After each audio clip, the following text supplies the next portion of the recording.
కొన్ని సంవత్సరాల తర్వాత రాబోతున్న ప్రార్థనకు కొన్ని సంవత్సరాలకు ముందే జవాబు రెడీ చేసి పెట్టిన గొప్పతనం నా దేవుడిది. వదిలేసే అవన్నీ ఆలోచనలు, ఆ ప్రెజర్ వదిలేసే. దాని గురించి నాకు కథలుగా వర్ణించి చెప్పాల్సిన అవసరంలా. సమస్య యొక్క తీవ్రతను గురించి నాకేం వర్ణన అవసరంలా. దాని గురించి నువ్వు ఎంత ఏదో వర్ణించి చెబితే నేను ఏదో గందరగోళం అయిపోయి అమ్మో నీ శమో, అమ్మో నీ అగసాట్లో నేను ఏడుతానా? నీ ఏడిచేది ఏం లేదు. నువ్వు చెప్పే కొద్దీ నాకు ఇబ్బంది కలుగుతుంటుంది, నా విశ్వాసం కూడా సన్నగిల్లుతుంటుంది. అందుకే నువ్వు పెద్ద ప్రాబ్లం అంటే పెద్ద విశ్వాసం అవసరం, అంతే. హల్లెలూయా. పెద్ద విశ్వాసం వెచ్చించే ఛాన్స్ వచ్చింది. పో దేవుని కార్యం చూద్దాం, పో. దేవుడే చూసుకుంటాడు. ఎవరు అడిగినా నా డైలాగ్ అదే, ఎప్పుడు అదే, ఇప్పుడు అదే, ఎప్పుడు అదే. నిజంగా అండి, నేను నేర్చుకున్నాను. ఇప్పటికీ అదే ఆయన కృప. ఏదన్నా బాగా ప్రెజర్ అయింది అంటే పోయి అక్కడ కూర్చోవటమే, ఆయన ముందు కూర్చోవటమే. ఇక్కడ కూర్చుంటే ఎట్లా, దాన్ని ఎలా డీల్ చేయాలి అంటే దేవుడే చూసుకొనును. వాళ్ళకి ఐగుప్తు కీరకాయలు, దోసకాయలు, ఉల్లిగడ్డలు గుర్తు చేసింది ఎవరు? ఆ మిశ్రమ జాతి వాళ్ళే. అక్కడ వాళ్ళు కొరడాల దెబ్బలు కొట్టారు, అన్నానికి ఇవ్వకుండా తన్నారు, కష్టం చేయించుకొని డబ్బులు ఇవ్వలేదు, పిల్లల్ని బతకనీయలేదు, చిత్రవదలు చేసి నానా రకాల యాతనలు పెట్టి రాత్రి పగలు తేడా లేకుండా వెట్టి చాకిరి చేపించి ఒక తోముడు తోమితే అందులోంచి బయట దేవుడా అని మొర్ర పెడితే దేవుడు జోక్యం చేసుకొని మోషన్ పంపించి బయటికి తీసుకొచ్చాడు. ప్రశాంతంగా అన్నీ దేవుడిచ్చే ఆహారం తింటా, దేవుడే వాళ్ళ ముందు సారథ్యం వహిస్తూ వాళ్ళని అన్ని రకాలుగా నడిపిస్తా, పగలు మేఘస్తంభమై రాత్రి అగ్నిస్తంభమై, వాళ్ళ చెప్పులు అరగకుండా, వాళ్ళ వస్త్రాలు పాతగిల్లకుండా, చినిగిపోకుండా, వాళ్ళకి కావాలంటే మాంసం పెడతా, వాళ్ళకి కావాల్సినటువంటి ఫుడ్ అందిస్తా, వాళ్ళ కోసం మధురమైన జలాలు ఇస్తా, వాళ్ళకి సమస్తం జరిపిస్తూ ఉంటే వీళ్ళు ఒకరోజు కుండల దగ్గర కూర్చొని ఏడుతున్నారు. ఎందుకు ఏడుస్తున్నారా అని అడిగితే మాకు ఐగుప్తు దోసకాయలు, కీరకాయలు, ఉల్లిపాయలు గుర్తొస్తున్నాయి అన్నారు. వీళ్ళకై ఎళ్ళ గుర్తొచ్చినాయా, లేకపోతే ఇళ్లలో ఆ టైపు జాతోడు ఎవడన్నా ఉన్నాడా అంటే ఈ మిశ్రమ జాతోడు ఉన్నాడు అన్నమాట. అంటే ఐగుప్తు బీజాలోళ్ళు ఉన్నారు, వాళ్ళు వీళ్ళ వెంట వస్తానే ఉన్నారు. మోషే ఏమో ముందుకు లాగుతాడు, పదండి వాగ్దత్త దేశానికని. ఈ మిశ్రమ జాతోళ్ళు ఏమో వీళ్ళని వెనక్కి లాగుతారు, ఈ ఐగుప్తు పిచ్చోళ్ళు. దీన్ని మనకెట్ట పోల్చుకుందామంటే మనకు కూడా ఐగుప్తు పిచ్చోడు ఒకడు ఉన్నాడు. వాడు ఎవడో కాదు, మన శరీరమే. దేవునికి స్తోత్రం. ఆత్మేమో పద, మన లోకం ఇది కాదు, మన లోకం అది, అటు చూడు అని ఆత్మ పిలుస్తుంటే శరీరం ఏమో ఏంటి చూసేది? ఏంటి చూసేది? జీవితం ఏంది? లైఫ్, ఆనందించే జీవితం, అనుభవించే జీవితం ఏమైపోతుంది? ఏంటి నా పరిస్థితి అని ఈరోజు దీని ఆక్రోశం అంత ఇంత కాదు. తింటానే ఉంటుంది, తిండి పిచ్చి తగ్గదు, చూస్తానే ఉంటుంది, చూసే పిచ్చి తగ్గదు, అనుభవిస్తానే ఉంటుంది, ఆనందం దొరకదు. నిరంతరం ఎండమావిలో దాహం తీర్చుకోవడానికి పరిగెత్తినట్టే ఉంటుంది ఈ శరీరం బతుకు. ఒకవేళ దీనికి ఏదన్నా సంతోషం కలిగినా అదేమన్నా స్థిర సంతోషమా, అల్ప సంతోషమే? ఓకే, వాళ్ళని వెనక్కలాగటానికి మిశ్రమ జాతి వాళ్ళు ఉన్నట్టు, ఐగుప్తు బీజాలకు జన్మించిన వాళ్ళు ఉన్నట్టు, మనకు కూడా సాతానుగాడి ప్రభావం పొందినటువంటి శరీరం ఒకటి ఉంది. ఇది నిరంతరం మనతో పోరాడుతూనే ఉంటుంది వ్యతిరేకంగా. గలతీ పత్రిక 5:17 జస్ట్ రిఫరెన్స్ కోట్ చేసుకో, అంతే. మీకు తెలుసు ఇవన్నీ. ఇప్పుడు చెప్పండి, వాళ్ళ అరణ్య యాత్రకి మనకి సంబంధం ఉందా లేదా? వాళ్ళు బయలుదేరేటప్పుడు ఎట్లా బయలుదేరారు? యుద్ధ సన్నద్ధులై, రైట్. మనం బయలుదేరేటప్పుడు కూడా ఎట్లా బయలుదేరుతున్నాం? ఆత్మీయ జీవితంలో అడుగడుగున పోరాటమే, ప్రతిరోజు ఒక యుద్ధమే. శరీరంతో యుద్ధం, శరీర సంబంధులైన మనుషులతో యుద్ధం, శరీరాన్ని ఆకర్షించే లోకంతో యుద్ధం, శరీరేచ్ఛలను రెచ్చగొట్టే సాతానుతో యుద్ధం. డైలీ మనకు ఫైటింగే, వాళ్ళకి ఫైటింగే. వాళ్ళదే ఐగుప్తు సొంత స్థలం కాదు, మనకి ఈ లోకం సొంత స్థలం కాదు.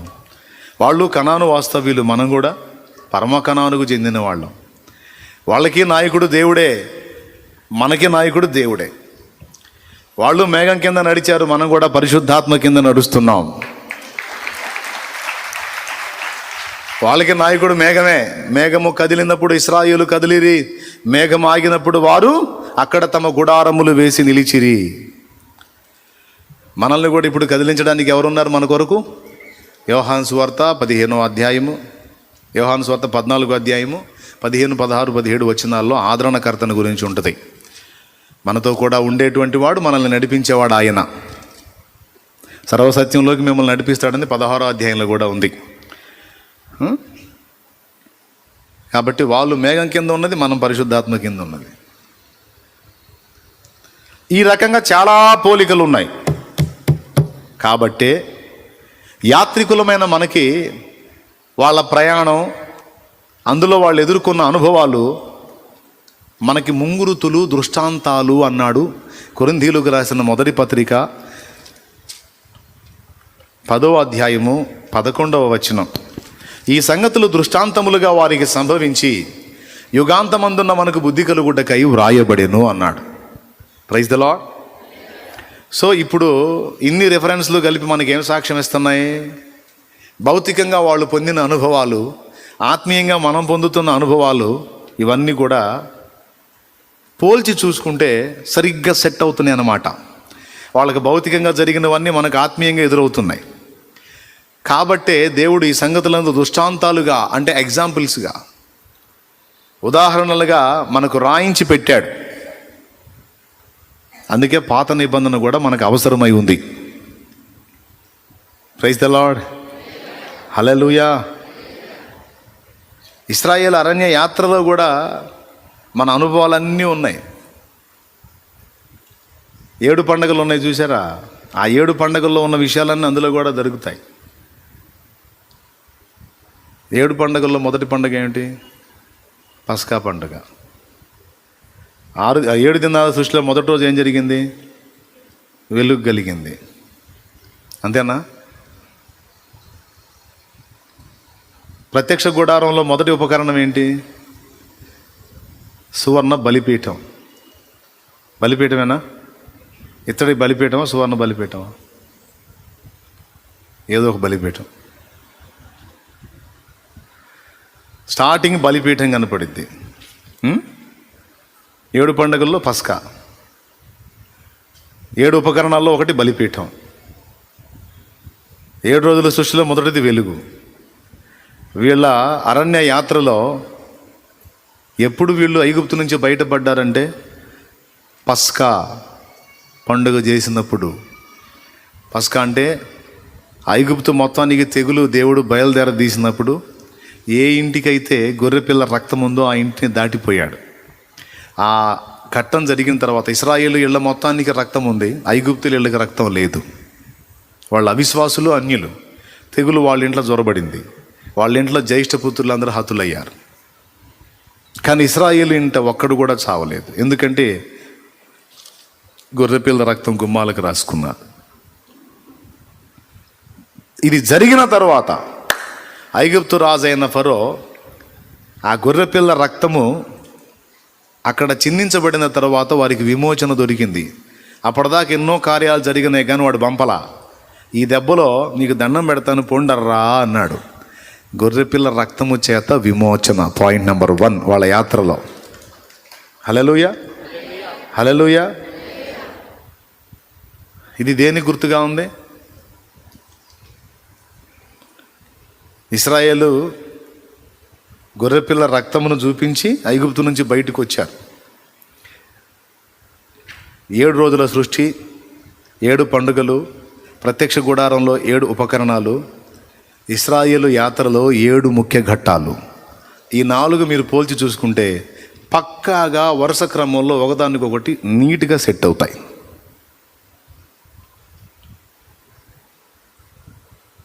ఈ పరిశోధన మీకే అప్పచెప్తున్నా, తిప్పలు పడండి. మళ్ళీ చెప్తున్నా, 7 దినాల సృష్టిలో వరుస క్రమం, ప్రత్యక్ష గుడారంలోని 7 ఉపకరణాల్లో వరుస క్రమం, 7 పండుగలలో వరుస క్రమం, ఇశ్రాయేలు అరణ్య యాత్రలో 7 ముఖ్యమైన ఘట్టాలు. మొత్తం ఈ 4 7లు పక్కా సెట్ అవుతాయి ఒకదాని ప్రకారం ఒకటి చూసుకుంటే. కాబట్టి ఇశ్రాయేలు అరణ్య యాత్ర మనం తేలిగ్గా వదిలేయటానికి లేదు. మనకు అందులో మన ఆత్మీయ జీవితానికి సంబంధించిన సబ్జెక్టు పాఠం బోలెడంతా ఉంది. కాబట్టి ఎప్పుడు దైవజనుడు ఈ వచనం ఎత్తుకున్నా, ఏ దైవజనుడైనా సరే పాత నిబంధనలోని ఇశ్రాయేలు అరణ్య యాత్రను గురించి ఎత్తుకుంటే తప్పకుండా వినండి, తప్పకుండా వినండి. అందులో నీకు పాఠం ఉంటుంది. ఇంతవరకు ఎంతమందికి అర్థమైంది? ఏమర్థమైంది?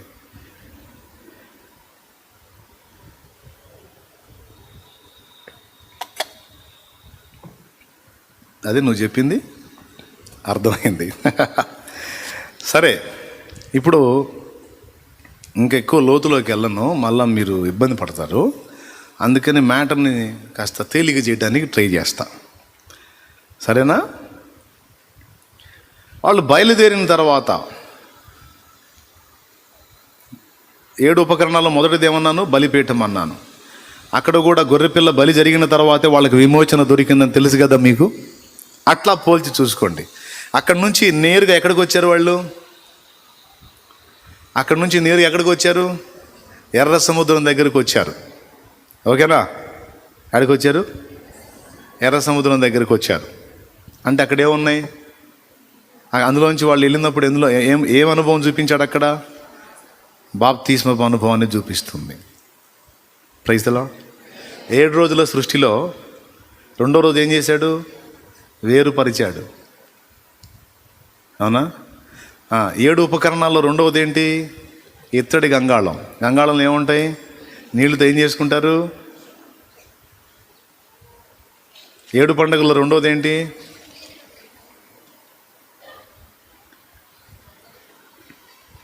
అవునా?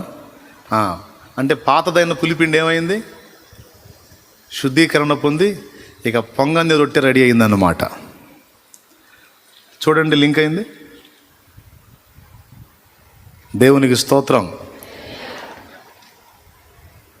అట్లా మీరు కోడ్ చేసుకుంటే మిగిలినవి కూడా మీకు కోడ్ అవుతాయి అన్నమాట. 2వది కూడా చూపించేశాను. ఇంకొక 5 ఉన్నాయి. అవి మీరు చూసుకోండి. చూసుకుంటారా లేదా నేనే చెప్పమంటారా? నేను చెప్తే కుదరదు, ఎందుకంటే నేను అది చెప్పాలనుకోలే. ఈరోజు దేవుడు నాతో ఒకటి మాట్లాడాడు, అది చెప్పాలనుకున్నా. దేవునికి స్తోత్రం. ఓకేనా? చెప్పమంటే ఈసారి వారం చూద్దాం.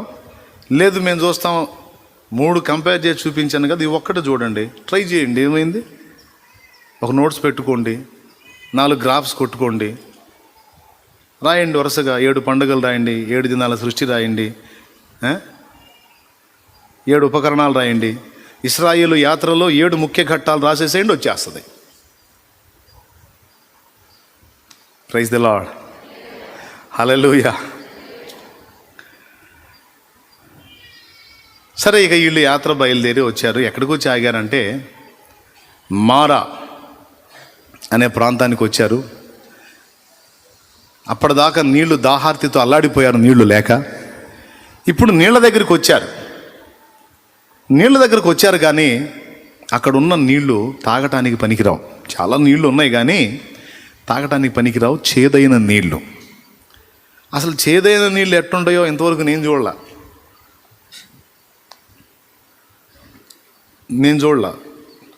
చూడాలంటే పెద్ద కష్టమేం కాదు. మంచినీళ్ళు తీసుకొని 4 యాపాకులు తీసుకొచ్చి బాగా నూరి అందులో పిండి తాగితే చేదు నీళ్ళు ఎట్టుంటే అర్థమైద్ది మనకి. అదే పెద్ద పరిశోధన అవసరంలా. 4 యాపాకులు రసం పిండితే ఏమైపోతాయి నీళ్ళు? ఇంకా తాగాది కాదు. తర్వాత మనకి చేదు నీళ్లు తాగిన అనుభవం కూడా ఇప్పుడు గుర్తొస్తుంది నాకు. అమ్మ తలకు పోసేటప్పుడు, తలంటు పోసేటప్పుడు కుంకుడుకాయ నీళ్ళు నోట్లో పోతే, కళ్ళలో పోతే కళ్ళు మంట, నోట్లో పోతే నోరు చేదు. అబ్బా, కుంకుడుకాయలు కొడుతుందంటేనే మన తల కొట్టినట్టు ఉంటుంది ఇక మనకి. ఇప్పుడు నాకు ఉంటుంది కదా అని. అవునా? సో చేదు నీళ్ళు తాగిన అనుభవం ఉంది మనకు కూడా. అక్కడ నీళ్లు ఉన్నాయి సమృద్ధిగా, కానీ చేదు నీళ్ళు. అయితే నీళ్లు లేనందున వారు సణికిరి. ఇక్కడ గమనించాల్సింది ఏంటంటే, వాళ్ళని అక్కడి నుంచి బయటికి తీసుకొచ్చిన వాడు మోషే. వాళ్ళని ఇబ్బంది కొలిమిలో నుంచి బయటికి తీసుకొచ్చాడు, శ్రమ కొలిమిలో నుంచి బయటికి తీసుకొచ్చాడు. నాశనపురము అనే ప్రాంతం నుండి బయటికి తీసుకొచ్చాడు. ఆనందకరమైన అనుభవాల్లోకి తీసుకొచ్చాడు. ఈరోజు జీవం గల దేవుడు నిన్ను కూడా లోకం అనే నాశనపురం నుండి బయటికి తీసుకొని వచ్చాడు. మార్గ మధ్యంలో ప్రతి ఘట్టములోనూ నిన్ను బయటికి తీసుకొచ్చి నడిపిస్తున్న దేవునికి కృతజ్ఞతాస్తుతులు చెల్లిస్తూ కృతజ్ఞత కలిగి నడవటమే తప్ప సనుగుళ్ళకి గొనుగుళ్ళకి తావులేదు. ఇది మనం గుర్తుపెట్టుకోవాలి. ఎందుకంటే సణిగి గొణిగి తమ స్థితిని బట్టి తమను తాము నిందించుకొని దేవుణ్ణి దైవజనుణ్ణి నిందించినందున వాళ్ళు వాగ్దత్త దేశాన్ని స్వతంత్రించుకోలేకపోయారు. కాబట్టి వారు సణిగి నశించినట్టు మనం కూడా సనగొద్దు అంటున్నాడు. మనం సనగొద్దు, గొనగొద్దు. నిన్ను లోకంలో నుంచి బయటికి తీసుకొచ్చిన దేవుడు, నీకోసం తన ప్రాణాన్ని క్రయధనంగా చెల్లించిన దేవుడు సమస్త విషయాలు నీ ఎడల చూసుకుంటాడు, జరిగిస్తాడు. సంతోషం కలిగినప్పుడు ఎగిరెగిరి గంతులేసి, ఇబ్బంది కలిగినప్పుడు సణుగుడు గొనుగుడు అనే ప్రక్రియ మంచిది కాదు అనే ఓ పాఠం ఇశ్రాయేల్ దగ్గర మనం నేర్చుకోవచ్చు. వాళ్ళకేం లేదు, ఆనందం వస్తేనేమో యెహోవాకు స్తోత్రం అంటారు, మోషే లాంటి గొప్ప దైవజనుడు లేడంటారు. తేడా వచ్చిందంటే దేవుణ్ణి సణుగుతారు, ఇశ్రాయేలీయులు మోషేను కూడా రాళ్ళు తీసుకుంటారు అన్నమాట. ఇక వెతుకుడు, రాళ్ళు వెతుకుడే ఇక వేయటానికి. ప్రియులారా, ఈ రెండు తప్పే. దేవుడు ఇచ్చినప్పుడు దేవుని మహిమపరచడం, దేవుడు ఇవ్వకుండా ఆగినప్పుడు కూడా దేవుణ్ణి మహిమపరచడం అనేది నూతన నిబంధన బిడ్డలంగా క్రైస్తవులంగా మనం చేయాల్సిన పని. ఎందుకంటే మేలు చేయను ఉద్దేశించుచున్నాను గనుక భయపడకుడి అంటాడు ఆయన. నీకు మేలు ఎక్కువ, మరి ఎక్కువ మేలు నీకు కలగవలననే నేను ఆలస్యము చేయుచున్నాను అంటాడు గనుక స్తోత్రం. నీకు అనుమతించబడే సమస్తము మరి ఎక్కువైన మేలు నీకు కలుగునట్లే అంటాడు గనుక స్తోత్రం. ఒక పరిణతి చెందిన క్రైస్తవులంగా మన యాత్రలో అడుగడుగున ప్రతి ఘట్టాన్ని బట్టి దేవునికి మహిమే తప్ప సన్నుగుడికి కానీ గొణుగుడికి కానీ అవిశ్వాసం చూపడానికి కానీ అనుమానించడానికి కానీ తావే లేదు. ఉందా ఎవరి జీవితంలోనైనా? ఉంటే అర్జెంటుగా అది మార్చుకోండి. సమస్తమును బట్టి దేవునికి మహిమనే చెల్లించాలి. ఎక్కడ కూడా దేవుని అనుమానించడం కానీ అవిశ్వాసం చూపడం కానీ చెయ్యరాదు. కానీ వాళ్ళు అడుగడుగున ఆ పని చేశారు. దాదాపు దేవుడు అన్నాడు, 10 మార్లు నన్ను ఇలా విసిగించారు వీళ్ళు.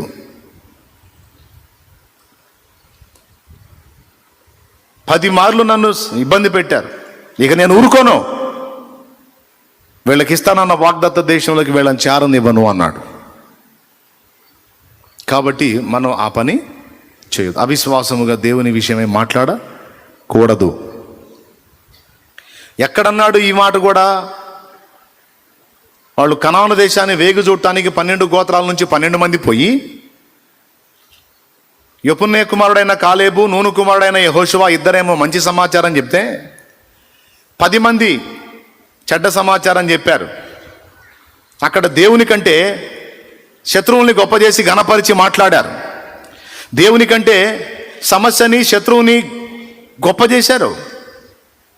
చాలా కోపం వచ్చింది, నచ్చదు దేవుడికి.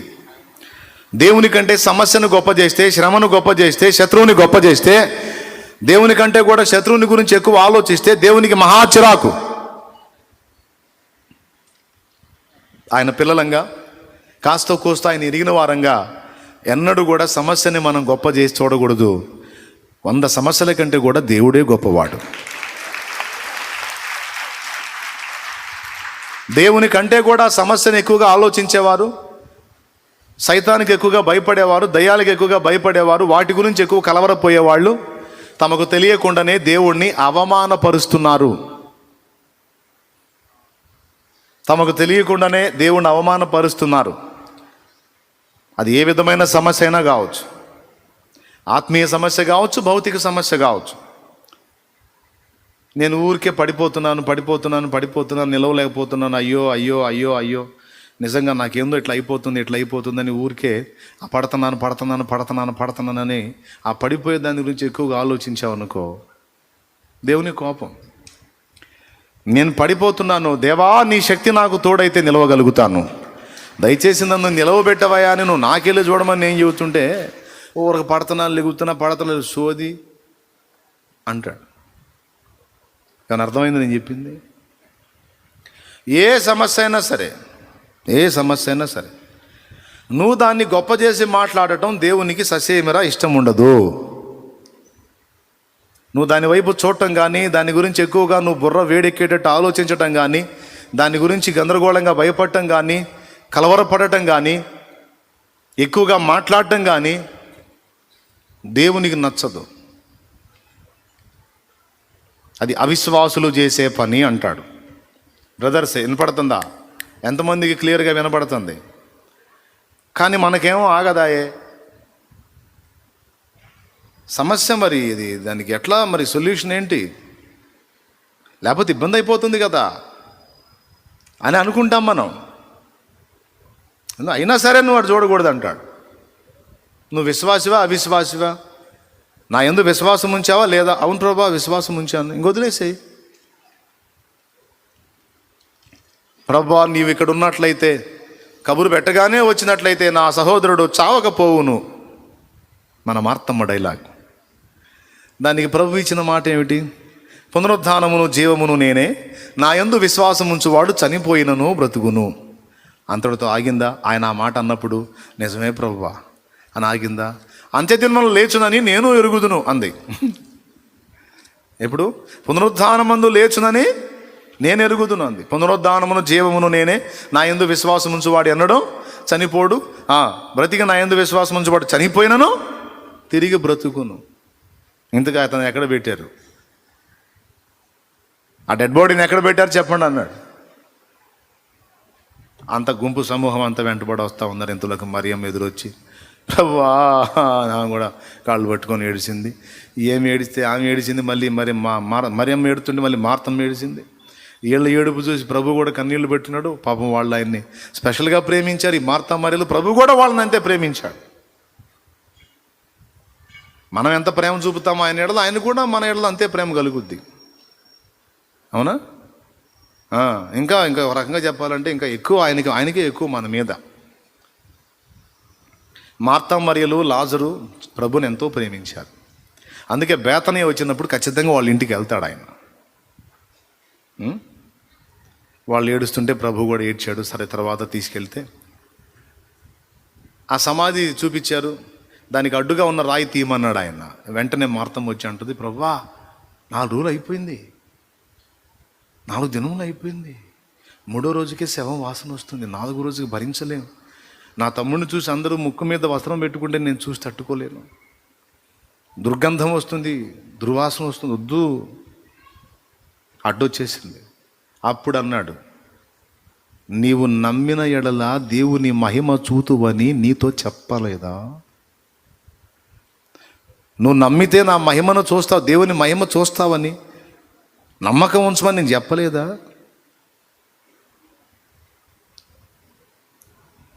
తీయండి రాయి అన్నాడు. రాయి తీసాడు, ఒక కేకేసాడు, బయటకు వచ్చాడు. ఇంకేముందాడ? ఏమో 4 రోజులు అంటుంది, 40 రోజులు అంటే ఎన్ని రోజులు అయితే ఆయన తీస్తాడు కదా, నీకెందుకు? నువ్వు అప్పుడు వచ్చినట్టయితే బతికేవాడంటే అంటే నిన్నటికి దేవుడా? మార్త చూడు ఏమన్నదో, మా అబ్బాయి బెడ్ మీద ఉన్నప్పుడే నువ్వు వచ్చినట్టయితే ఏదన్నా బాగు చేయడానికి అవకాశం ఉండేది. అంటే నువ్వు నిన్న వచ్చినట్టయితే, మొన్న వచ్చినట్టయితే, మొన్న వచ్చినట్టయితే ఏదన్నా కార్యం జరిగేదేమో. అంతా అయిపోయినాక, చచ్చిపోయినాక వచ్చావు, నువ్వు పూర్తిగా అయిపోయినాక వచ్చావు. అంటే నిన్నటి దేవుడు. సరే, పునరుద్ధానమును జీవమును నేనే, నా యందు విశ్వాసం ఉంచువాడు చనిపోయినా లేచును అంటే అంత్యదినమున లేచును, అప్పుడు లేపుతావు అంటే రేపటి దేవుడవు. అర్థమైందా? నిన్నొచ్చినట్టయితే బతికేవాడు యేసు, నిన్నటి దేవుడు. అంత్యదినమున లేపుతావు, రేపటి దేవుడు. మరి ఇయాళ్ళకి అది రుజువు చేశాడనమాట. నేను ఈనాటికి కూడా దేవుడినే చూడని. నిన్నటి దేవుడవు, రేపటి దేవుడవు, ఇదిగో ఈనాటికి కూడా నీవు దేవుడవే ప్రభు అనాలి. యేసుక్రీస్తు నిన్న నేడు నిరంతరం, ఆయన మార్పు లేని. హెబ్రీ పత్రిక 13:8 ఆయన మార్పు లేని దేవుడు. అన్ని కాలాలకు, అన్ని కాలంబులా మరి మీకు తెలియని పాట ఏంది ఓల్డ్ సాంగ్? కాబట్టి పాయింట్లోకి వద్దాం. మార్త అనుకుంది 2 కాలాలకే యేసు దేవుడని. యేసు సాక్ష్యం ఇచ్చాడు లాజరుని లేపి, నేను అన్ని కాలాలకు దేవుణ్ణని. నిన్నటికి రేపటికే కాదు, ఈరోజు కూడా సర్వశక్తి గల వాడిని అని. బాగుంది. కాబట్టి నమ్మిన ఎడల దేవుని మహిమ చూతు. మనం చేసే పొరపాట్లలో ఒక పెద్ద పొరపాటు ఏమిటంటే, మన ఎదుట ఉన్నటువంటి సమస్యలను ఎక్కువగా ఘనపరిచి చూడటం, దేవుణ్ణి తక్కువ చేసి మాట్లాడటం నచ్చదు. మన నోట ఎప్పుడూ ఉండాల్సింది ఏంటంటే, వినండి, ఇక ఈ ఒక్క మొక్క వినండి, జీవిత కాలానికి మర్చిపోకుండా గుర్తుపెట్టుకోండి. ఇంతే పాఠం, సింపుల్ మెసేజ్. మన నోట ఎప్పుడూ ఉండాల్సిన మాట మనకి అబ్రహాం డాడీ నేర్పాడు. ఏ డాడీ? అబ్రహాం డాడీ నేర్పాడు. చూద్దాం, చూడండి. ఆదికాండం 22వ అధ్యాయం.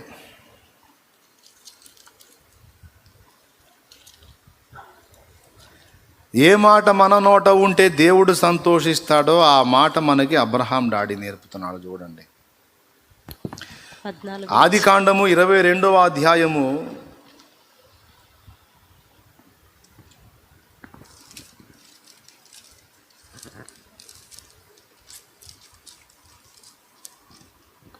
6వ వచనం నుంచి చదువు. దహన బలికి కట్టెలు తీసుకుని తన కుమారుడగు ఇస్సాకు మీద పెట్టి తన చేతితో నిప్పును కత్తిని పట్టుకొని పోయిను. వారిద్దరు కూడి వెళ్ళుచుండగా ఇస్సాకు తన తండ్రి అయిన అబ్రహాముతో, నా తండ్రి అని పిలిచెను. అందుకతడు, ఏమి నా కుమారుడా అనెను. అప్పుడతడు, నిప్పును కట్టెలను ఉన్నవి గాని దహన బలికి గొర్రెపిల్ల ఏది అని అడగగా అబ్రహాము, నా కుమారుడా దేవుడే దహన బలికి గొర్రెపిల్లను చూచుకొనెనని చెప్పెను. అదండి, ఎప్పుడు మన నోట ఉండవలసిన మాట పెద్ద లెటర్స్తో రాసుకో, దేవుడే చూచుకొనును.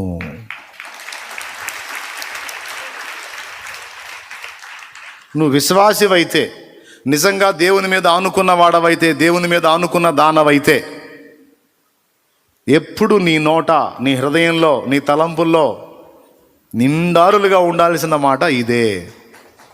ఏమాట? దేవుడే చూచుకొనును. ఆయన ఉన్నాడు కదా, ఆయనే చూసుకుంటాడు. నాకేమీ కొదువా నాదుడుండ, ఇక నాకేమీ కొదువా నాదుడుండ, శ్రీకరుండగు దేవుడే నా శ్రేష్ఠ పాలకుడు, నా ఏకరక్షకుడు. శ్రీకరుండగు దేవుడే నా శ్రేష్ఠ పాలకుడు, నా ఏకరక్షకుడు. గనుక నాకేమీ కొదువా నాదుడుండ, ఇక నాకేమీ కొదువా నాదుడుండ.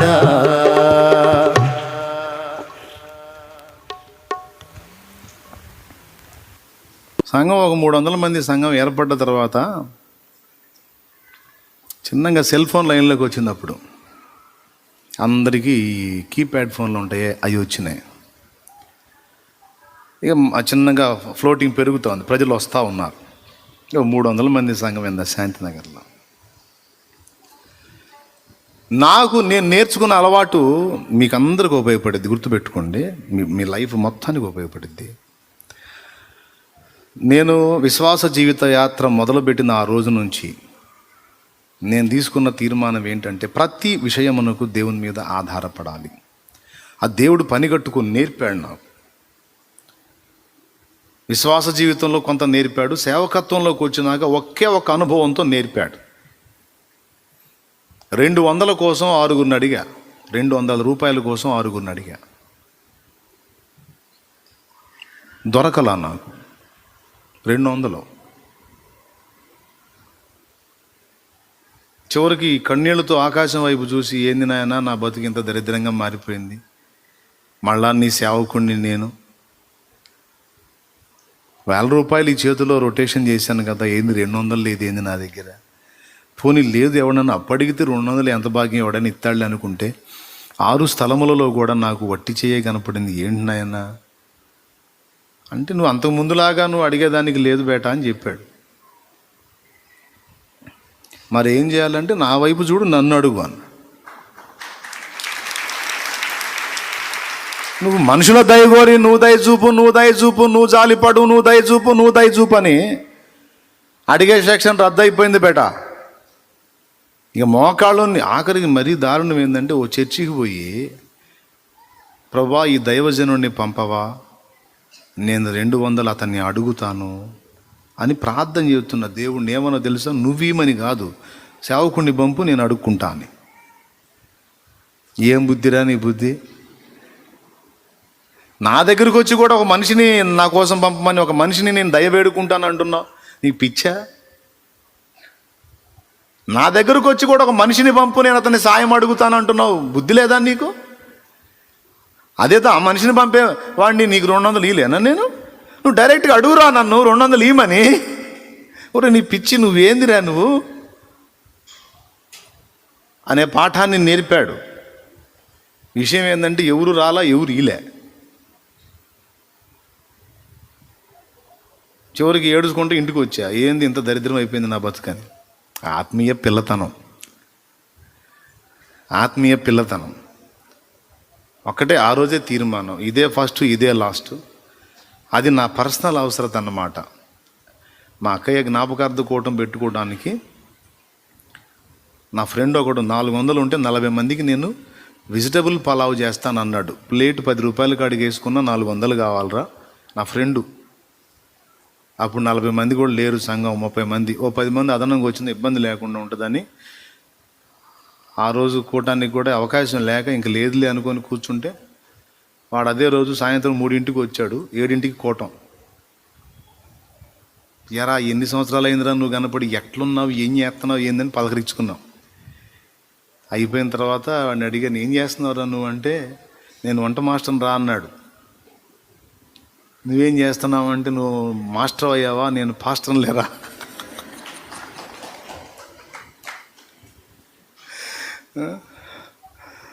అని ఏదో జోక్ వేసుకొని నవ్వుకున్నాం. తర్వాత అరే నిజంగా నువ్వు వంట మాస్టర్ గానా అన్నాను నేను. ఆ రోజు నా దగ్గర 200 ఉంది. మన దావీద్ పాస్టర్ గారు, నరసరావుపేట దావీద్ పాస్టర్ గారు ఉన్నాడే, ఆయన వాచ్మెన్ డ్యూటీ చేస్తే 2400 ఏం వస్తుంది ఆయనకి. ఆ 10వ భాగం ఇచ్చాడు నాకు, 200. అది కూడా డ్రెస్ కొని పెడతాను రా అని మార్కెట్కి తీసుకెళ్తే ఒట్టి షర్టే 300 చెప్పారు వాళ్ళు. అయ్యా ఇది ఓకే మరి, కాబట్టి సరిపోలేరా అని తీసుకొస్తే ఆ 600 చేతిలో పెట్టి ప్రార్థన చేయని భాష గారు,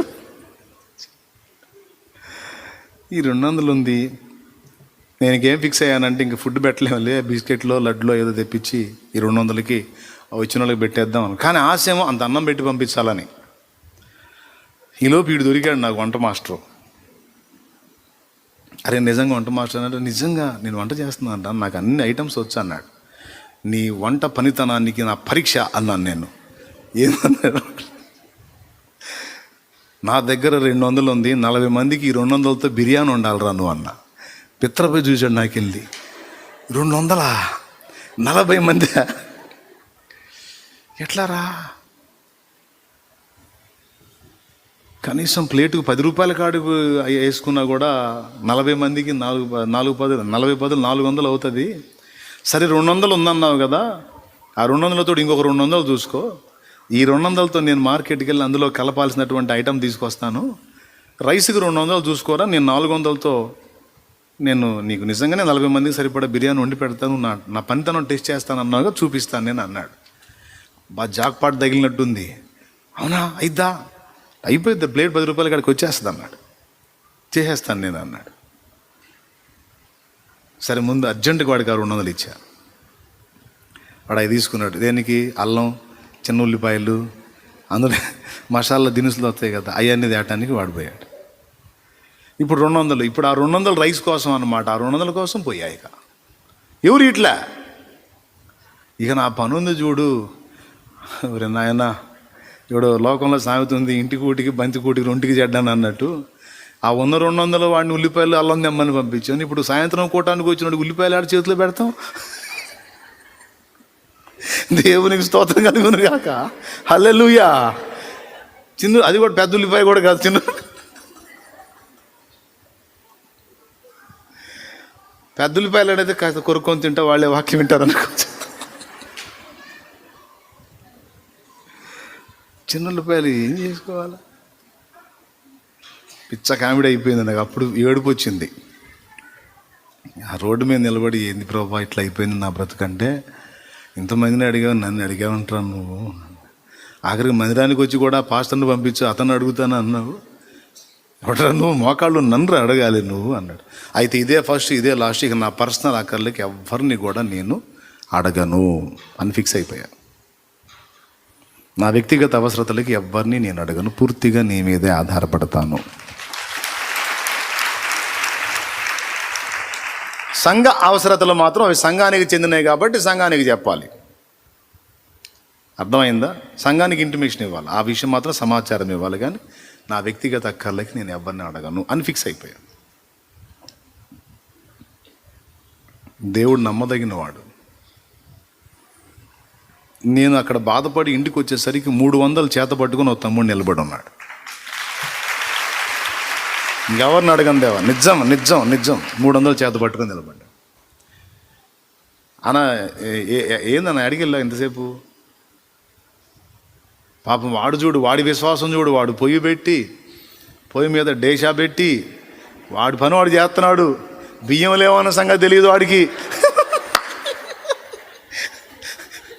ఆ ఉల్లిపాయలు కూడా ఒట్టిగా లేవు, వాడు ఉడకబెడుతున్నాడు. మా వాడి పనిలో వాడు ఉన్నాడు. ఏడుపు ముఖం వేసుకొని ఇంటికి వచ్చేసరికి 300 చేత పెట్టుకొని ఒక తమ్ముడు నిలబడి ఉన్నాడు. ఆ తమ్ముడు వ్యాపారం చేస్తాడు. పాతిను అమ్మి కొని మార్కెట్లో అమ్ముతాడు. ఆ రోజు 300 లాభం వచ్చిందంట. అన్న 300 వచ్చిందన్న, నువ్వు మనీ కోసం తిరుగుతున్నావంట కదా, ఫలానా వాళ్ళు ఎవరో చెప్పారు నాకు, ఇదిగో అన్న తీసుకుని నీ దగ్గర ఉన్నప్పుడు అంటే. అది శనివారం. ఆదివారం అయిపోతే సోమవారం ఏదో దేవుడిచ్చిన దానిలో తోడ్పాటు అందిద్దామన్న భరోసాతో తిరిగానన్నమాట. ఇన్ని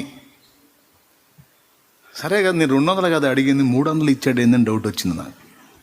దేవుడు 300 ఇచ్చాడు ఏంది అంటే, నేను ఫుడ్ ఐటెం తయారు చేయడానికి 400 లెక్కేసా. మరి వచ్చిన వాళ్ళకి ఎందులో పెట్టాలా? ప్లేట్లు గ్లాసులు కావాలి కదా. మరి ఎట్లా చేతుల్లో పెడతాం? కాలే చేతుల్లో పెట్టి ఊరిని ఆతిథ్యం అంటారు కదా. కాబట్టి ఇప్పుడు లెక్కేసుకోండి, 40 ప్లేట్లకి, ప్లేట్ ఒక్కింటికి రూపాయి కాడికి లెక్కేసుకున్న 40 రూపాయలు, 40 గ్లాసులు 40 రూపాయలు కలిపితే 80. సో 480తో కార్యక్రమం అయిపోతే 20 చేతుల్లో పెట్టి అట్టుంచాడు దేవుడు. నిజంగా ఇది ఇలానే జరిగింది. నిజంగా ఇది ఇలానే జరిగింది. మీరు నమ్మండి, నమ్మకపోండి, నిజం. అప్పుడు కూర్చొని నవ్వుకున్నా, ఏడ్చుకున్నా. ఆప్తులు అనుకున్న వారైనా సరే దేవా, అక్కరకు రారు నాయన, కానీ అన్ని కాలాలకు నువ్వు అందుబాటులో ఉండే దేవుడో దేవా.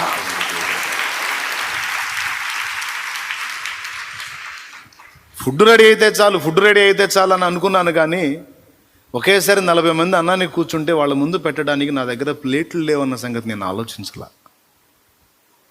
కానీ ప్లేట్లు గ్లాసులతో సహా మొత్తం లెక్కేసి అతనికి 300 వచ్చేటట్టు చేసి అతనికి మనసును పుట్టించి ఆ డబ్బు నాకు అయితే వెంటనే రిటర్న్ చేశాను. మాట చెప్తున్నానండి, ఆయన నమ్మకత్వం. ఒక్కొక్కడు దీన్ని కూడా ఎగతాళి చేసుకోవచ్చు, వాగులో పడి నాకెందుకు, నా అనుభవం నేను చెప్పా. దేవునికి మహిమ.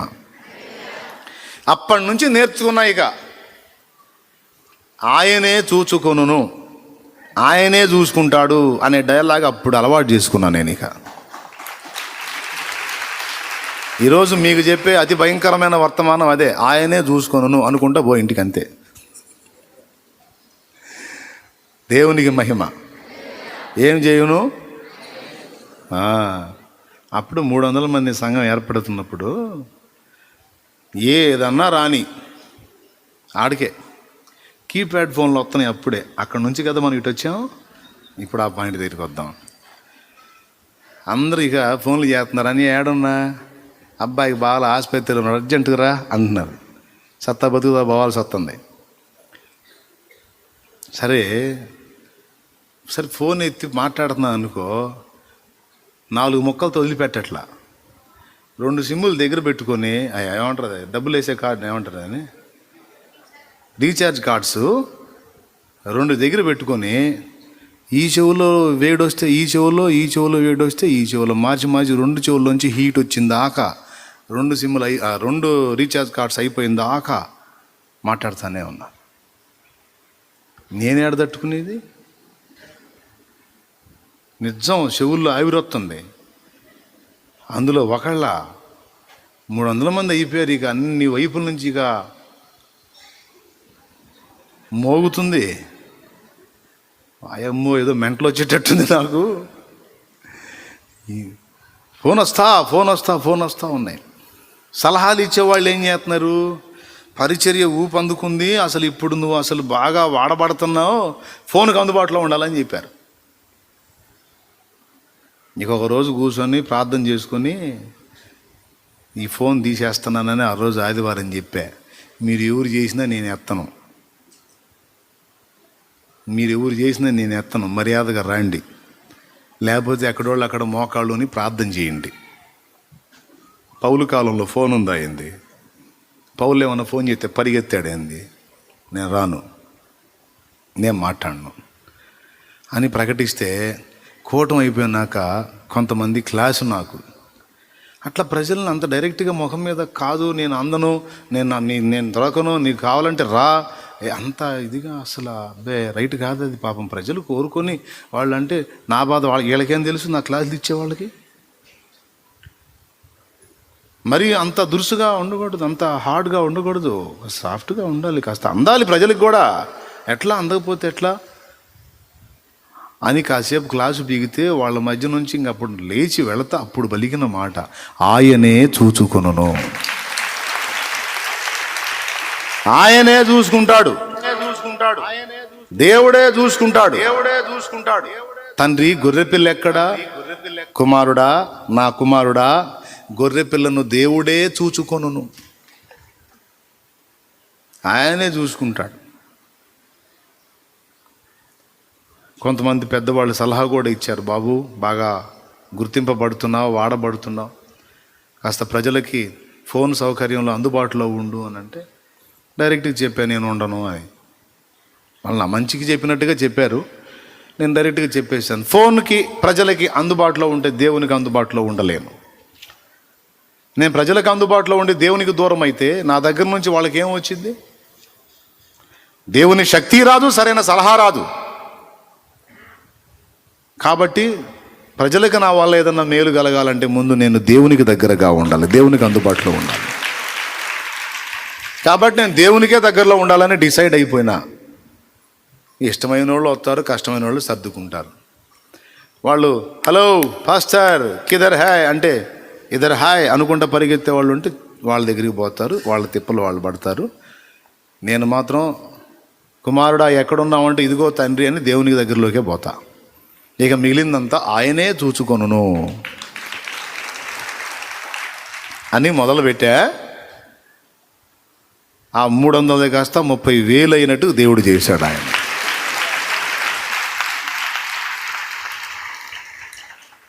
రహస్యం అక్కడుంది, తాళం అక్కడుంది. ఇక నువ్వు మన జనం చుట్టూ తిరిగి జనాలుగా భజన చేసుకుంటా అనుకుంటా ఉంటే తెల్లారిపోద్ది ఇక్కడే.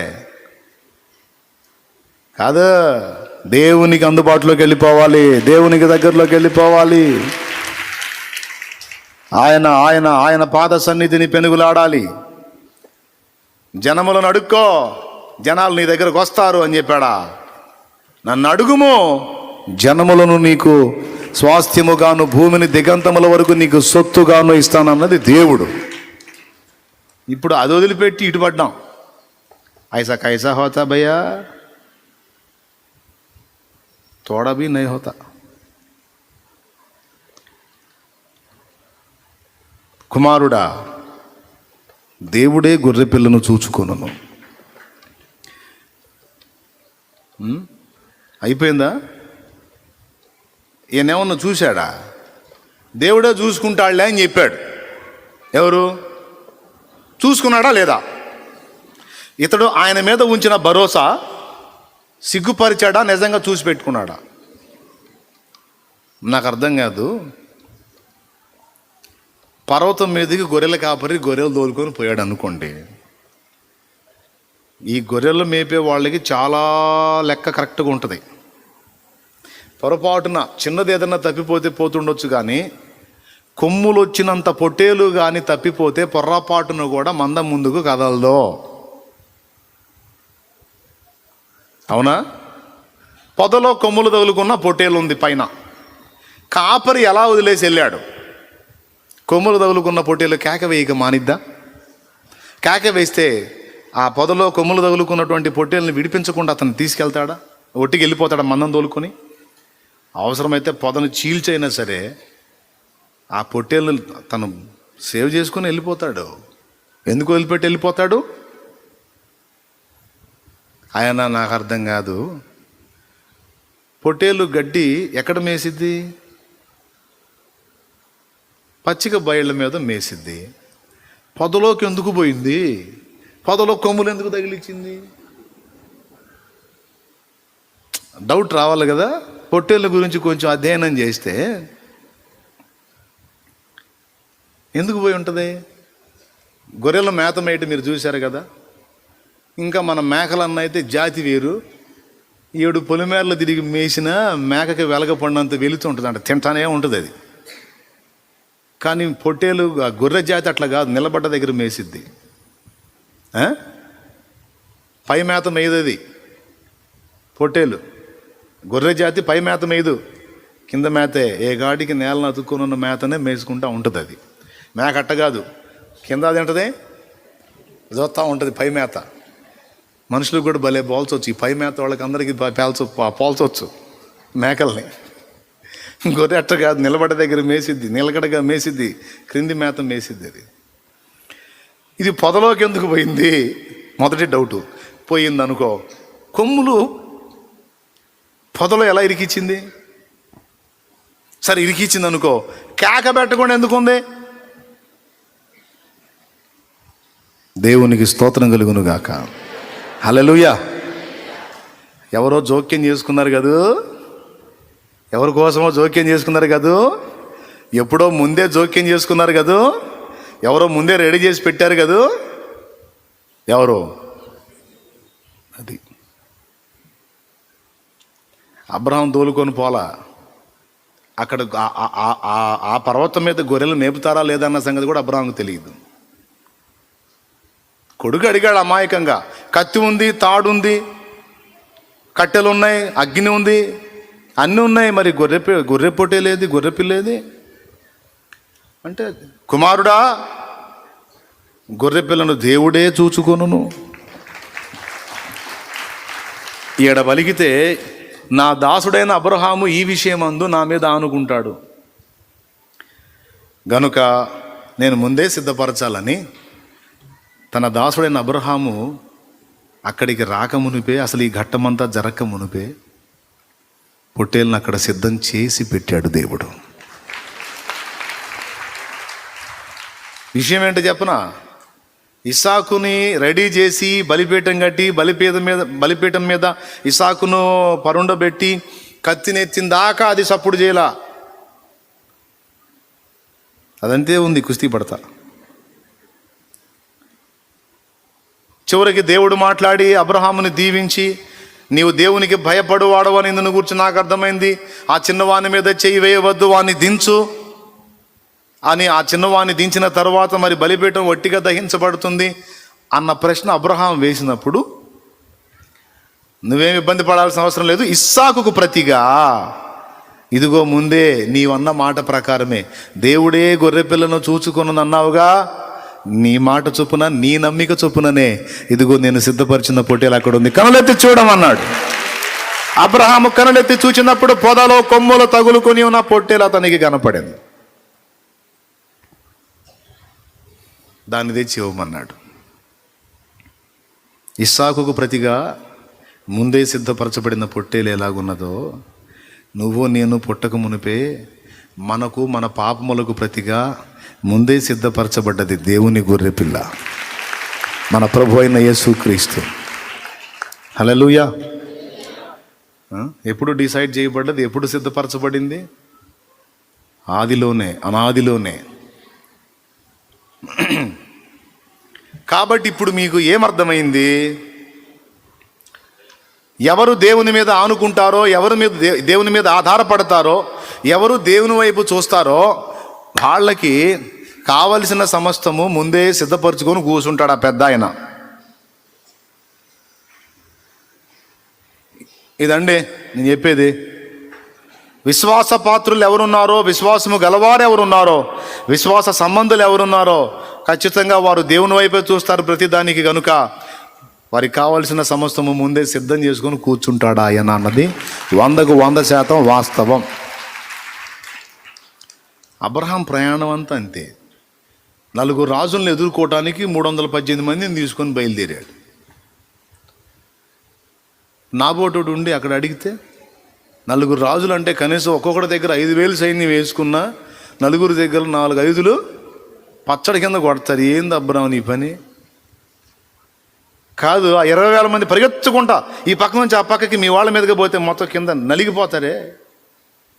318 మంది ఎక్కడ, 20,000 మంది మీదకి పోతున్నావు, అసలు ఏం మనిషి నువ్వు అని నేను అడిగామనుకో పక్క నుండి, ఏమనుకుంటా పోతాడో తెలుసా? యుద్ధమందు దేవుడే చూచుకొని అనుకుంటా పోతాడనమాట. దేవునికి స్తోత్రం. పర్వతం మీద దేవుడే చూచుకొనును, యెహోవా ఈరే అని ఆ చోటుకి పేరు వచ్చిందట. అంటే అర్థం ఏంటో కింద రాశాడు. యెహోవా, సరిగా చదవండి, పెద్దగా మైకులో చదువురా. యెహోవా చూచుకొనును. ఇక్కడ నువ్వు అనుకుంటున్నావు ఆయనే చూసుకుంటాడని, ఇక్కడ నువ్వు చదువు.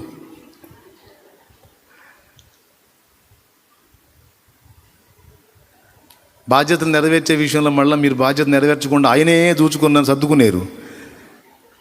దేవునికి స్తోత్రం. కొంపలు అంటుకుపోతాయి.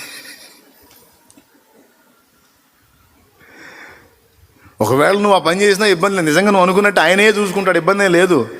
కానీ నీ దీవెన పోయిద్ది.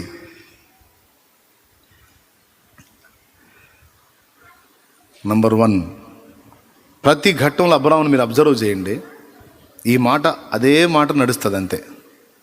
శారాను తీసుకొని పోయాడు ఐగుప్తు రాజు ఫరో. డైలాగ్, ఆయనే చూసుకొనును. నిజంగా చూశాడు, క్షేమంగా బయటికి తీసుకొచ్చాడు. అబీమెలెకు రాజు తీసుకొని పోయాడు. వాళ్ళకేం పుట్టిందో ఏమో మరి. లోకంలో ఇంకా స్త్రీలు లేనట్టు పాప ప్రతి ఒక్కడు శారా అబ్రహాం భార్య వెంటబడ్డారు. ఎందుకంటే అంత చక్కనిది ఆమె. ఫరో రాజు తీసుకొని పోయాడు, దేవుడే చూసుకొనును, క్షేమంగా బయటకు వచ్చింది. అబీమెలెకు రాజు తీసుకొని పోయాడు, ఏం చేస్తాడు? దేవుడే చూసుకొనును, క్షేమంగా తీసుకొని వచ్చాడు. నీ భార్య మీద అనుమానమా? ఒక్కొక్క భర్తకు భార్య మీద అనుమానం. ఏడ కూర్చున్నా లేచినా ఏం చేస్తున్నా సరే ఊరకు చూస్తూ ఉంటాడు ఒక భర్త. నేను చెబుతున్నా, నువ్వు దేవుని యందు విశ్వాసం ఉంచావా? అట్లయితే మనస్ఫూర్తిగా దేవుని చేతికి అప్పగించేసి దేవుడే చూచుకొనును అని. వాళ్ళకి భర్త మీద అనుమానం, ఊరికి వాడి సెల్లు తీసుకొని వెతుకుతూ ఉంటారు. ఎవరికైనా చేశాడు, ఎవరైనా చేశారా, మెసేజ్లు పెట్టారా, అది పెట్టరు, ఇది పెట్టరు. ఏం కాపలా కాస్తావు? లాక్ సిస్టమ్ వచ్చింది ఇప్పుడు. నువ్వు ఓపెన్ చేయకుండా లాక్ సిస్టమ్ పెట్టుకొని బోల్డ్ అంత ముసుగు చేయొచ్చు వాడు. నువ్వన్నీ ఏడ పరిశోధన చేస్తా, ఏడ కనిపెడతావు? పరిచర్య స్టార్టింగ్లో కొంతమంది నా దగ్గరికి వచ్చి నన్ను రమ్మంటారు. ఒకసారి ఒక చెల్లి వచ్చింది, అన్న రాన్నా అంటుంది. ఎక్కడికమ్మా అంటే ఎతుకుదాం రాన్నా. ఏడమ్మంటే వాడి ఆడో ఈ మధ్యలో తెచ్చాడంట. ఎవడు? ఇక్కడే ఆడో ఇల్లు తీసుకొని కొంపడి పెట్టండి రా అంటే ఇప్పుడు ఆమెంటే భర్త కోసం, నేను ఎందుకు ఎతకాలి? సరే, ఆమె పోయి వెతికి వాడిని పట్టుకుందంటే అర్థం ఉంది. ఇప్పుడు నేను వెంటపోతే వాడేమంటాడు? ఏమంటే నా భార్య వచ్చింది, నువ్వే ఉడివరా అంటే పోయిద్దిగా. ఏం కాపలా కాస్తుంటారో కొంతమంది. నేను చెబుతున్నా, వదిలేసే. నువ్వేం కాస్తావు? నువ్వెంతవరకు సేవ్ చేస్తావు? దేవుడే చూచుకోనని అప్పచెప్పు. హల్లెలూయా, చెప్పు గట్టిగా. అలా అప్పచెప్పాడు. ఐగుప్తు రాజు తీసుకెళ్ళినప్పుడు అంతే అప్పచెప్పాడు. అబీమెలెకు రాజు తీసుకెళ్ళినప్పుడు అంతే అప్పచెప్పాడు. తీసుకెళ్ళి ఆమెను ఇంట్లో పెట్టుకున్నారు. ఇక వాళ్ళకి స్టార్ట్ అయింది. నేను చెప్పకూడదు వాళ్ళకి ఏం జరిగిందో, నేను చెప్పను, మీరు చదువుకోండి. శారమ్మని తీసుకెళ్ళిన వాళ్ళ గతి ఏమైందో నేను చెప్పను, మీరు చదువుకోండి అంతే. దేవుడికి అప్పచెప్పాడు. ఒక్కొక్కటి తోలు తీసుకొచ్చాడు మళ్ళీ బయటికి శారమ్మని. ఒట్టిగా కాదు, మళ్ళీ ఆమె తీసుకెళ్ళినందుకు నష్టపరిహారం కూడా కట్టారు వాళ్ళు. అబ్రహాం లైఫ్ మొత్తం ఒక్కటే డైలాగ్, యెహోవా ఈరే, యెహోవా ఈరే, దేవుడే చూచుకొనును. పర్వతం మీద దేవుడే చూసుకుంటాడు. యుద్ధ రంగానికి 318 మంది నేర్చుకొని పోతున్నాం అంటే దేవుడే చూచుకొనును. వచ్చిందా రాలేదా జయం? వచ్చిందా రాలేదా?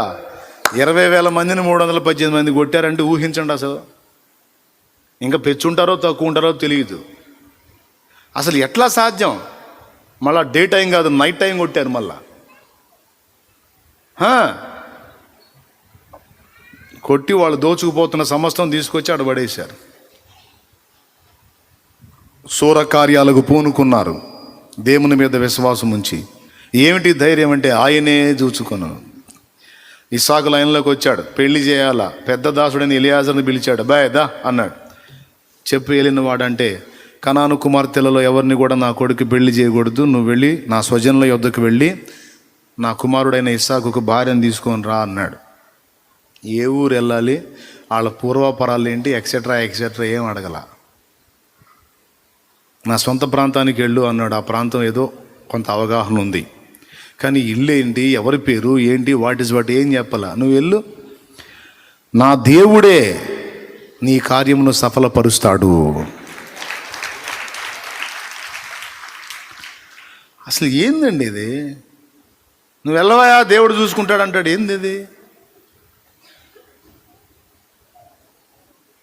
అదే దేవుని మనిషి అంటే. నేను కూడా కొంతమందికి అంతే చెబుతాను, నువ్వు వెళ్ళు, దేవుని కార్యం జరిగిద్ది అంటాను నేను. కాదన్నా మరే అని మొదలు పెడతాను. నాకు విశ్వాసంలో ఎక్కిన ఛార్జింగ్ కూడా దిగిపోయింది వీళ్ళ మాటల దెబ్బకి. నేను బాగా నిండు విశ్వాసంతో పలుకుతా. అవన్నీ చెప్పవాక, నాకు సమస్య గొప్ప చేసి చెప్పవాక, నాకు ఆ దేవుడు తీసేస్తాడు. పో, నువ్వు విశ్వాసం ఉంచు, నేను చెప్పినట్టు చేయిపో అంటాను నేను. కాదన్నా మరే ఈ మొక్క ఇను, ఈ 4 మొక్కలు ఇను, ఈ 2 చెక్కలు ఇనని నాకు బుర్రంతా మొక్కలు చెక్కలు చేసి పడేస్తా. వద్దు, వదిలేసే అవన్నీ ఆలోచనలు, ఆ ప్రెజర్ వదిలేసే. దాని గురించి నాకు కథలుగా వర్ణించి చెప్పాల్సిన అవసరంలా. సమస్య యొక్క తీవ్రతను గురించి నాకేం వర్ణన అవసరంలా. దాని గురించి నువ్వు ఎంత ఏదో వర్ణించి చెబితే నేను ఏదో గందరగోళం అయిపోయి అమ్మో నీ శమో, అమ్మో నీ అగసాట్లో నేను ఏడుతానా? నేను ఏడిచేది ఏం లేదు. నువ్వు చెప్పే కొద్దీ నాకు ఇబ్బంది కలుగుతుంటుంది, నా విశ్వాసం కూడా సన్నగిల్లుతుంటుంది. అందుకే నువ్వు పెద్ద ప్రాబ్లం అంటే పెద్ద విశ్వాసం అవసరం అంతే. హల్లెలూయా, పెద్ద విశ్వాసం వెచ్చించే ఛాన్స్ వచ్చింది. పో, దేవుని కార్యం చూద్దాం. పో, దేవుడే చూసుకుంటాడు. ఎవరు అడిగినా నా డైలాగ్ అదే, ఎప్పుడు అదే, ఇప్పుడు అదే, ఎప్పుడు అదే. నిజంగా అండి, నేను నేర్చుకున్నాను. ఇప్పటికీ అదే ఆయన కృప. ఏదన్నా బాగా ప్రెజర్ అయింది అంటే పోయి అక్కడ కూర్చోవటమే, ఆయన ముందు కూర్చోవటమే. ఇక్కడ కూర్చుంటే ఎట్లా, దాన్ని ఎలా డీల్ చేయాలి అంటే దేవుడే చూచుకొనును. దేవుడే. ఇప్పుడు గొర్రె పొట్టేల్ని అబ్రహాము రెడీ చేశాడా, దేవుడు రెడీ చేశాడా? సరే, పెద్ద దాసుడని ఎలియాజరుకి చెప్పాడు తీసుకొని రా అని. ఆయన చూడు, గురువుగారిని చూసి శిష్యుడు కూడా ఓ బాయ్ చూసుకున్నాడు. పోయి ఆ బాయ్ దగ్గర ఆగాడు. అయ్యా, ఇక తిరగలేను, వచ్చా, నా యజమానుడి సొంత ప్రాంతానికి వచ్చా, ఇక్కడ ఎవరు ఏంటో నాకు తెలియదు. ఆయన చెప్పాడు, నీకెందుకు, నువ్వు దేవుడే కార్యం సఫలం చేస్తాడని. ఈ బావి దగ్గరికి నీళ్లు తోడుకోవడానికి ఆడవాళ్ళు వస్తారు. వచ్చిన ఆడపిల్లల్లో, అమ్మ కాస్త నీళ్లు పోయమ్మా, దాహం అవుతుంది అని అడుగుతా. నీకు నీళ్లు చేతి పోస్తాను, నీ ఒంటెలకు కూడా నీళ్లు చేతి పోస్తానని ఏ ఆడపిల్ల అంటుందో ఆ అమ్మాయే నీ దాసుడైన ఇస్సాకుకు భార్య అని ఒక కోడ్ పెట్టుకొని, ఒక సూచన పెట్టుకొని పాపం ఎదురు చూస్తా కూర్చున్నాడు. రావటమే ఫస్ట్ ఆమె వచ్చింది. ఆమె వచ్చిందా, ఇంకొక 12 మంది ఎవరన్నా వచ్చారా? డైరెక్ట్గా మిగిలిన వాళ్ళందరినీ బ్రేక్ చేసి దేవుడు రిబ్కానే వచ్చేటట్టు చేశాడు. అడిగాడమ్మా, కాసిన దాహం అవుతుంది, నీళ్లు పోస్తామంటే, ఓ అదెంత భాగ్యం, మీకు పోస్తాను. పాపం ఒంటెలు కూడా దాహార్తితో ఉన్నట్టు ఉన్నాయి కదా, నీళ్లు చేతి పోస్తాను, వాటికి కూడా పెట్టుకున్నాను అంది. అమ్మ ఒంటలు కూడా నీళ్ళు చేసిపోతావా? ఒంట్లు మామూలుగా దాగు, మీకు తెలుసు కదా, ఒకేసారి 21 రోజు సరిపడా తాగుతాయి అవి. స్తోత్రం, హల్లెలూయా. పోసింది మొత్తం. అయిపోయిన తర్వాత, అమ్మా నువ్వు ఎవరి బిడ్డవి అన్నాడు. అప్పుడు వివరణ చెప్పింది, నేను ఫలానా అనగానే అప్పుడు కృతజ్ఞతలు చెప్పాడు దేవునికి. దేవా నా యజమానుడి దేవుడివగు యెహోవా, నీవు ఇంకను నా యజమానుని ఎడల కృప చూపుట మానలేదు కదా. ఆహా, ఆయన ఎంత విశ్వాసం ఉంచాడో ఆ విశ్వాసాన్ని బట్టి నా కార్యం సఫలపరిచితివే, నేరుగా ఆ ఇంటి బిడ్డనే రప్పించితివే, నీకు స్తోత్రం అని దేవుణ్ణి మహింపరిచాడు ఎలియాజరు. ఇదంతా ప్లాన్డ్గా ముందు స్కెచ్ గీసుకొని చేసిందా, లేకపోతే ఆయనే చూసుకుంటాడు పో అని విశ్వాసంతో పలికింది జరిగిందా? సిస్టర్స్, ఇది చిన్న మ్యాటర్ కాదు సిస్టర్, చాలా సీరియస్ మ్యాటర్ సిస్టర్. బ్రదర్, ఇది చాలా సీరియస్ బ్రదర్. ఎందుకో తెలుసా బ్రదర్? మారా నీళ్లు చేదైన నీళ్లు అయితే ఏం చేయమన్నాడు అక్కడ? ఓ చెట్టు ఉంది అక్కడ, చదువమ్మా సలోమి. జాగ్రత్తగా వినండి సిస్టర్స్, వినండి బ్రదర్స్, వినండి.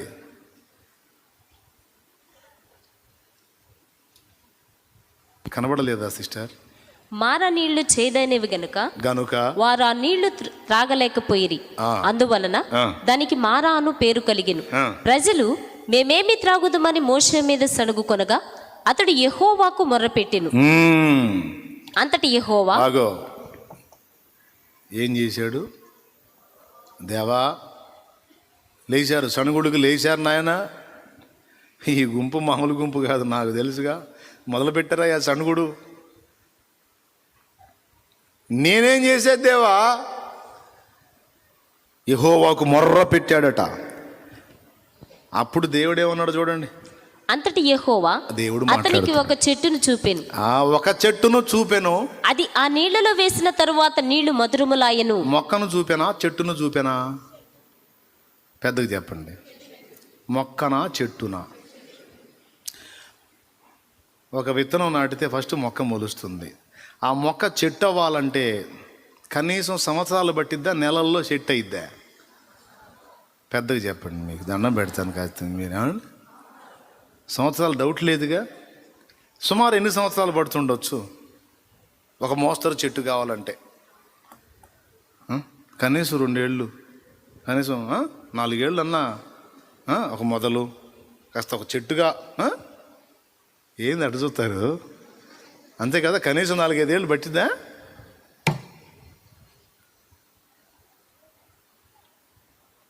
నాలుగైదు ఏళ్ళు పట్టిద్ది. అక్కడున్న ఆ మొక్క అన్ని మొక్కల లాంటిది కాదు, ఒక స్పెషల్ మొక్క. ఆ మొక్కకున్న పవర్ ఏంటంటే విషపు నీళ్లను సైతం మధురమైన నీళ్లుగా మార్చగలిగే మొక్క. ఆ మొక్క కూడా కాదు, అది చెట్టు. అక్కడ చాలా నీళ్ళు ఉన్నాయి. ఆ నీళ్ల మొత్తాన్ని చేదు విరగొట్టి మధురం కావాలంటే మొక్క కాదు, ఆ చెట్టు వేయాలి అందులో. స్తోత్రం. దాన్ని నరికించి అందులో వేశారు. మనందరి మీద ఉన్న పాపపు చేతులు విరగొట్టడానికి నజరేయుడు యేసు అనే చెట్టు కూడా ఏం చేయబడింది? మన కోసం వధించబడింది. మన చేదైన బ్రతుకులను, పాపపు చేదుని విర్రగొట్టి క్రీస్తు రక్తము మనల్ని ఇప్పుడు మధురమైన అనుభవాల్లోకి తీసుకొచ్చింది. అక్కడ సాదృశ్యంగా అది కనపడుతుంది. 5 ఏళ్లకే చెట్టు అయిపోయే చెట్లు ఏవో ఉంటాయి, కాయలు ఇచ్చే చెట్లు. కానీ చేదైన నీళ్ళని మధురంగా మార్చేంత సామర్థ్యం పొందిన ఆ చెట్టు నా అంచనా ప్రకారం కనీసం 10, 15, 20 సంవత్సరాల దన్నా అయి ఉండొచ్చు. దాని పవర్ వేరు కదా. ఏమంటారు బ్రదర్స్? ఒక 20, 30 వేద్దామా? ఒకసారి మీరు గమనించండి. కొన్ని సంవత్సరాల తర్వాత వాళ్ళు అక్కడికి వస్తారు. తన దాసుడైన మోషే వాళ్ళని బయటికి తెస్తాడు.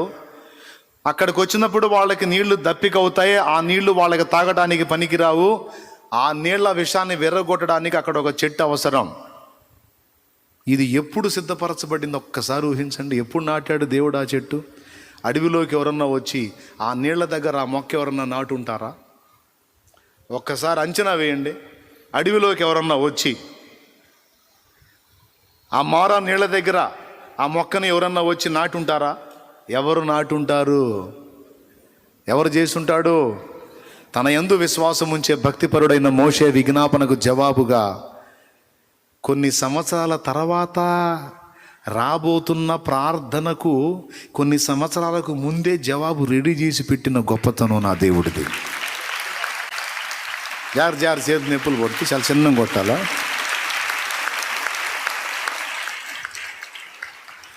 మారానుభవం మధురముగా మార్చగలవు నీవు.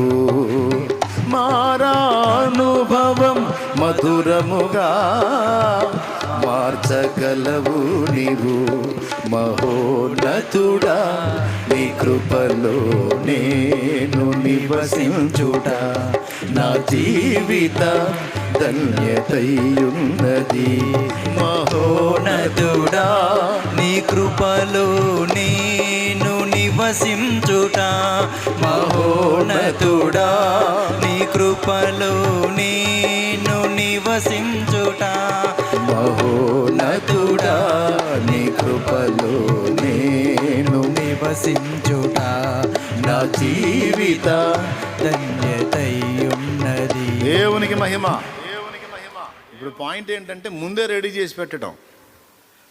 అలా చెట్టు ఏం చెట్టు, దానికి అంత పవర్ ఎక్కడి నుంచి వచ్చిందో, ఆ నీళ్ల దగ్గరే ఆ చెట్టు ఎందుకు మొలిచిందో, ఒట్టిగా మొలిచి ఉంటుందా, యాదృచ్ఛికంగా మొలిచి ఉంటుందా, మొలిపించి ఉంటాడా? మొలిపించి ఉన్నాడు. అంటే వాళ్ళ కోసం ఎప్పుడో నాటేశాడు. ఏమండి, మనుషులకి మీకే ఎంత జాగ్రత్తలు ఉంటే ఆయనకి ఎంత ఉండాలి అంటే నువ్వు మనిషి కాదా అంటారేమో. నేను కూడా మనకే ఇన్ని జాగ్రత్తలు ఉంటే బిడ్డల ఫ్యూచర్ గురించి ఆయనకి ఎంత ఉంటుందండి? ఆడపిల్లలు అనగానే అప్పైన తెచ్చి ముందు లచ్చ బ్యాంకులు వేస్తాడు పెద్దోళ్ళు. అవునా? ఎందుకు?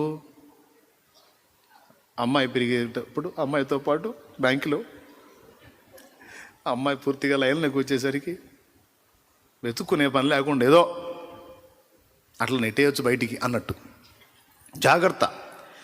పాప పుట్టగానే ఎప్పుడు బ్యాంకులో అమౌంట్ అనే విత్తనం ఎప్పుడు నాటాడు? పుట్టినప్పుడే నాటేసేసాడు. తెలివిగల తండ్రి లోకంలో. అతను ఏమంటారు? 3 ఆడపిల్లలని 3కి కూడా 3 రోజులు 6 లక్షలు వేసేసాడు బ్యాంకులో. ఎంత తెలివైనోడో. నిజమే, జ్ఞానవంతుడైన తండ్రి, బాధ్యతను ఎరిగిన తండ్రి, బిడ్డల భవిష్యత్తు ముందుగానే మనిషికే ఇంత ఫ్యూచర్ ప్లాన్ ఉండి తన బిడ్డ విషయంలో ఇంత జాగ్రత్త ఉంటే మనకంటే ఎన్ని రెట్లు ప్రేమ గలవాడాయన. తనను నమ్మిన వారికి ఆయనే కేడము. తనను నమ్మిన వారికి ఆయనే కేడము. తనను నమ్మిన వారికి ఆయనే ఆశ్రయం. తనను నమ్మిన వారికి ఆయనే కేడెము, తనను నమ్మిన వారికి ఆయనే ఆశ్రయం. తనకు నిజముగా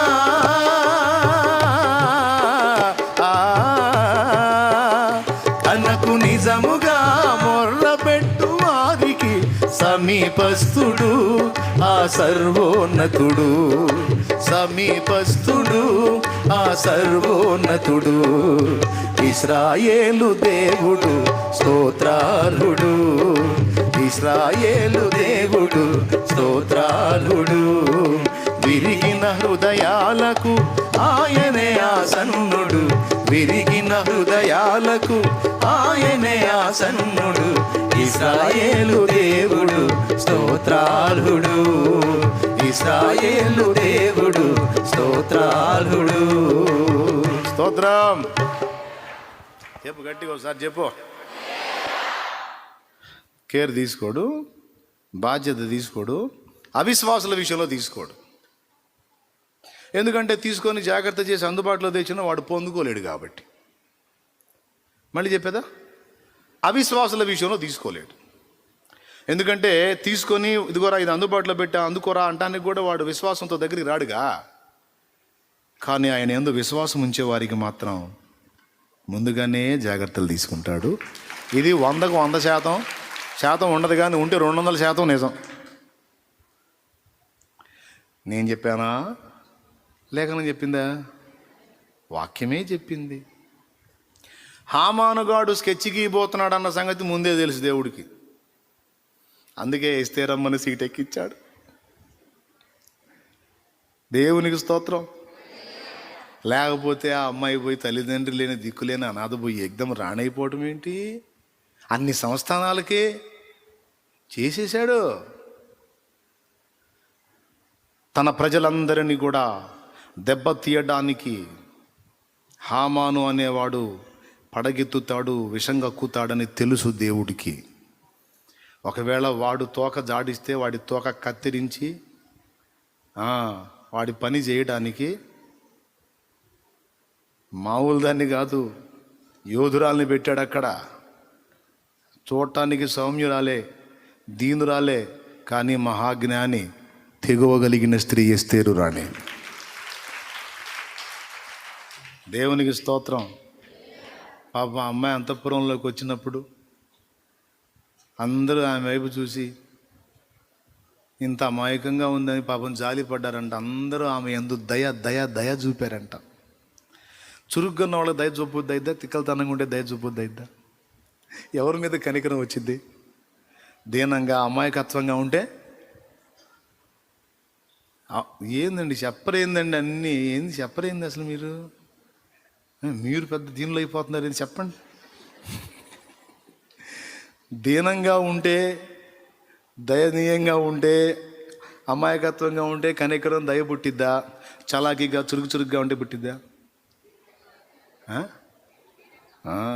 నాకు దీనంగా అమాయకంగా కనపడేవాళ్ళు అంటే మహాభయం, పెద్ద ముద్దులు అనమాట వాళ్ళు. కొంతమంది అన్నీ తెలిసినట్టు ఓవర్ యాక్షన్ చేస్తుంటారు, హడావుడి చేస్తుంటారు, వాళ్ళు ఊరక బోర్ల పడతారు.